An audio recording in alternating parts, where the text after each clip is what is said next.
এবার একটা ঘটনা আলোচনা করা যাক। একটা সময়ে এই আয়োডিন ডেফিসিয়েন্সি আমাদের পুরো দেশ জুড়ে একটা বড়সড় সমস্যার রূপ নিল। সেখানে দেখা গেল সাব হিমালয়ান বেল্টে যে রাজ্যগুলো অবস্থান করছে, বেশ কিছু রাজ্য কিন্তু আয়োডিন ডেফিসিয়েন্সির আন্ডারে মানে ব্যাপকভাবে পড়ছে।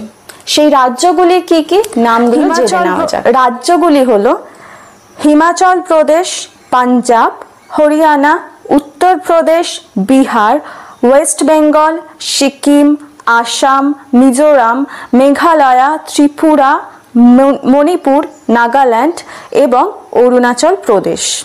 এবং ধীরে ধীরে গুজরাট, মহারাষ্ট্র, কেরালা, অন্ধ্রপ্রদেশ, দিল্লি এগুলোর নামও উঠে আসে।